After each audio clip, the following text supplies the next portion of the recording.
a little later than I had planned, but I needed to get some stuff done.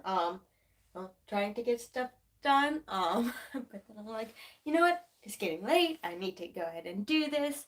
Um, so yeah, I hope y'all have had a good Sunday so far. I know I did. In Sunday school and then Sunday morning service. Um, yeah, I don't know. My mind is not here. I haven't slept on the last few nights, but we're going to keep rolling. As you can tell, I'm dealing with allergies or a cold or something. But the show must go on, and I'm like, might as well do it today because who knows if I'm going to feel like it tomorrow. So, before we begin, all of the legal stuff, everything or all the information that I get, came from Then Sings My Soul by Robert J. Morgan and Thomas Nelson, which I said his name right this time. The last couple of weeks I have not, so I'm proud of myself already. Um, but anyway, we are doing the backstory to Take My Life and Let It Be. I kind of gave I guess, a obscure or a difficult hint to what it would be. All I gave you last week was the author or authoress, Frances R. Havergal. Yeah, she was friends with Fanny Crosby, who wrote last week's hymn. You can find it on my channel, or I can probably try to link it below if I remember. But yeah, and I had asked y'all to try to guess the hymn based on the author, and I got no response to that. But anyway, that's okay because I'm revealing it today regardless.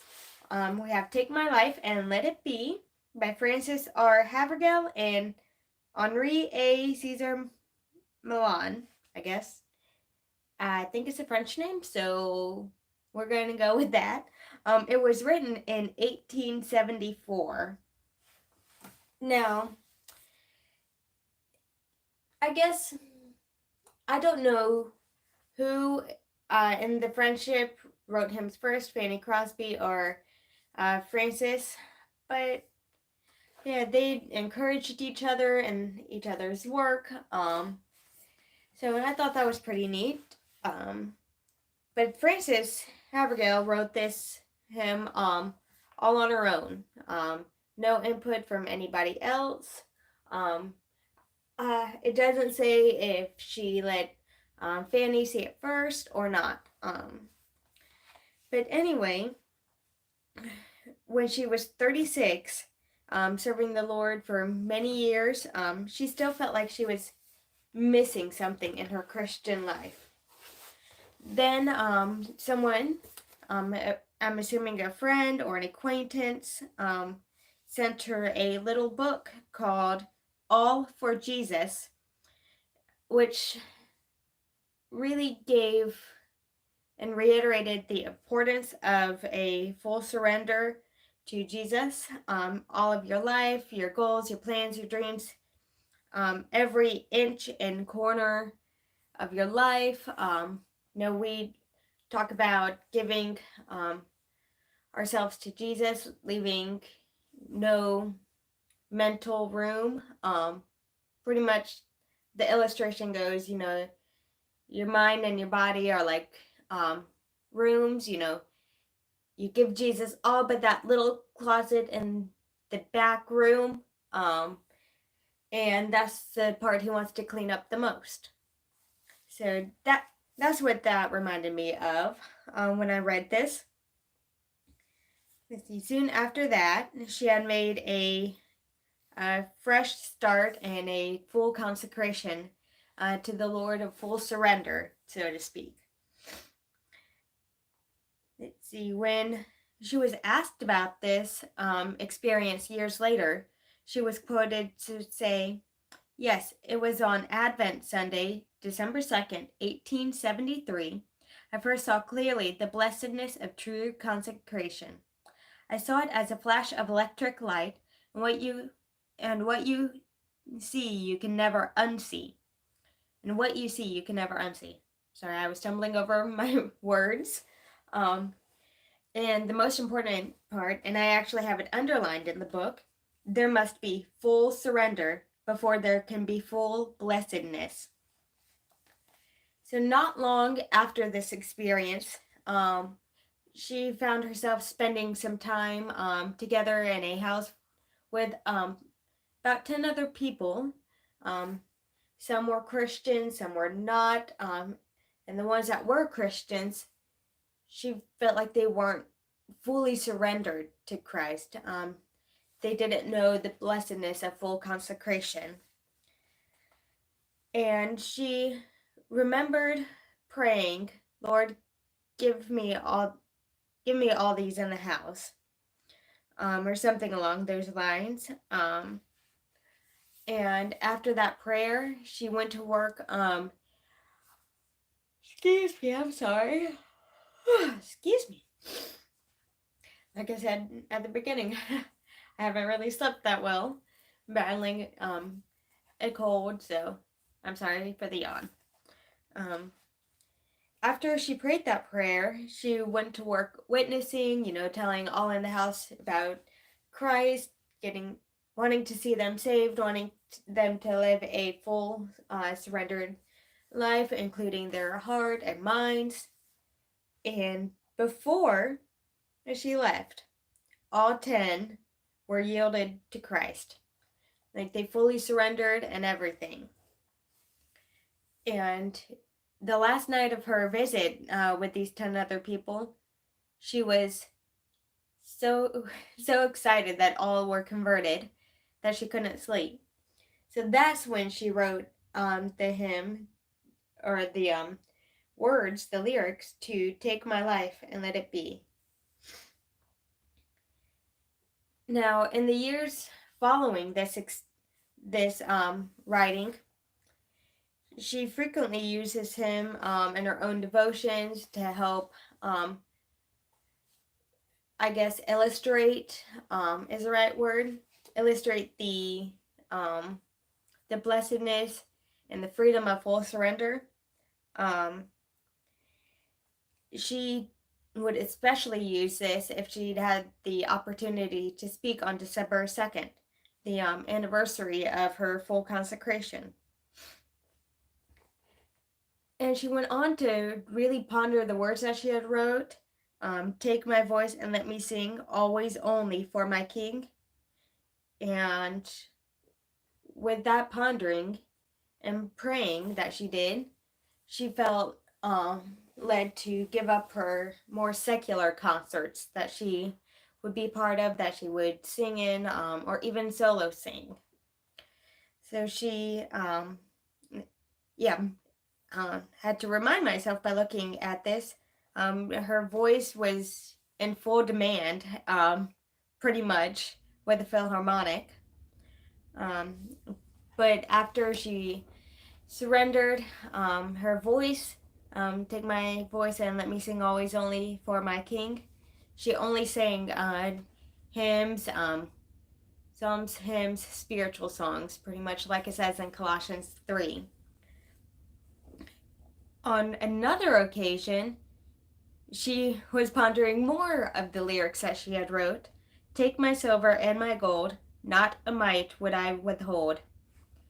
She had a great deal of jewelry, either as gifts or that she had bought for herself.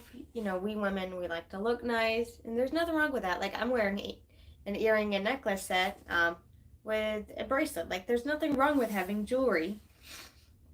But after that, she felt like she needed to give her jewelry away, either sell it and give the money to missions, or just go ahead and give the missions the jewelry. So she donated all of the jewelry to the Church Missionary Society. And she explained in a letter to a friend what she had done, and told the friend that she retained only a brooch for daily wear, which is a memorial to my dear parents. Also, a locket with a holy portrait I have of my niece in heaven. she says the French name. I had no idea I had such a jeweler's shop. Nearly 50 articles are being packed off. I don't think I need to tell you I never packed a box with such pleasure. And I'm going to go ahead and ask the questions to myself and to y'all that Robert J. Morgan has at the end of this article. Have you given your whole life, everything, over to Jesus? Why not make this the date of your own complete consecration? So, that's pretty neat. And next week's hymn will be along the same lines, written in 1896 by Judson W. Venter. I'm not sure I'm pronouncing that right, but I gave you an extra hint with the year and the author this time. If you want to guess, you can go ahead and comment what you think the next hymn will be. It does kind of go along the same lines of today's. So have your thinking caps on and let me know in the comments and all that. Oh, I'm sorry, I forgot to mute my phone. In case you heard that notification, I'm sorry. So now we're going to try playing it. It's in 2/4 timing, which is not my favorite time, but we're going to go ahead and deal with it.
Sorry.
I do apologize for the mistake in the third verse. I don't know what happened. But oh well. That's what that's what happens when I play live and not really familiar with the timing and all, and haven't really played this hymn in forever. Like I practiced this yesterday, but not. I mean, I played through it yesterday. I shouldn't say I practiced because there is a difference. And if you are watching my practice makes progress videos, then you will know there is a difference. But I'm just gonna leave it at that. I'm not gonna try to edit or re-record anything. So that's what happens with live playing, and that is all right. All right, y'all have a great rest of your Sunday. Hope you all go to church Sunday nights. It's very important.